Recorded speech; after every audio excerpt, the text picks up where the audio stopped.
எல்லாருக்கும் வணக்கம். தமிழ் உள்ளங்களுக்கு இன்றைக்கி ஒரு முக்கியமான ஒரு விஷயம். வக்ராவில் 3 BHK அப்பார்ட்மெண்ட் ஒன்று ரெண்ட்டுக்கு இருக்குது. இது வந்து நியர்பை பார்த்திங்கன்னா வக்ரா ஃபேமிலி பீச் இருக்குது. அப்புறம் இங்கே வந்து வக்கூத் பெட்ரோல் ஸ்டேஷனு, அப்புறம் அல்மீரா உங்களுக்கு ஷாப்பிங் மார்க்கெட்டு, நியர்பை ஒரு மார்க்கெட்டு சென்ட்ரலைஸ்டாக உள்ள அப்பார்ட்மெண்ட்டு. இது வந்து ஒரு ஃபேமிலி ஸ்டே பண்ணுறதுக்கான அப்பார்ட்மெண்ட்டு. இதோட ரெண்ட்டு வந்து பார்த்திங்கன்னா 3,500 ரியால் 3 BHK. இங்கே வந்து பார்த்திங்கன்னா பால்கனி. இந்த பால்கனியில் உங்களுக்கு துணி காய போடலாம், சில்ட்ரன்ஸ்லாம் ப்ளே பண்ணுறதுக்கு ஒரு நீட்னஸாக உள்ள ஏரியா. ப்ளஸ் 3 BHKனாலே 3 ரூம் வரும். வாங்க பார்க்கலாம்.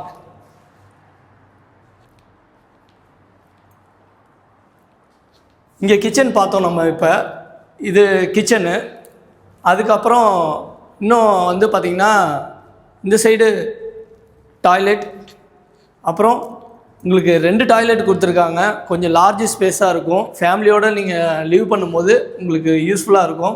ப்ளஸ் இங்கே வந்து நீங்கள் இன்னொரு பெட்ரூமு, 3 பெட்ரூம் இருக்குது. நீங்கள் எப்படி வேணாலும் ஒரு பெரிய ஃபேமிலி ஒரு 4 பேர் இருக்காங்கன்னா அவங்க தங்குறதுக்கான வசதியான ஒரு அப்பார்ட்மெண்ட்டுன்னு சொல்லலாம். இந்த அப்பார்ட்மெண்ட்டில் உங்களுக்கு வந்து உங்களுக்கு அன்ஃபர்னிஷ்டு நீட்னஸாக உள்ள ஒரு அப்பார்ட்மெண்ட்டு. அதாவது சிட்டிக்குள்ளே உங்களுக்கு எல்லாமே வந்து இன்ட்ராக்ஷனாக இருக்கிற ஒரு அப்பார்ட்மெண்ட்டுன்னு சொல்லலாம். சில அப்பார்ட்மெண்ட் மட்டும்தான் வந்து நியர்பை ரோடோடு இருக்கும். கனெக்டிவிட்டி நீங்கள் வீக்கெண்ட் ஆனால் பீச்சுக்கு போகிறதுக்கு எல்லாத்துக்குமே ஒரு நியர்பையாக இருக்கும். ரொம்ப உங்களுக்கு டிரான்ஸ்போர்ட்டேஷன் வந்து அதிகமாக ஸ்பெண்ட் பண்ண தேவையில்லை.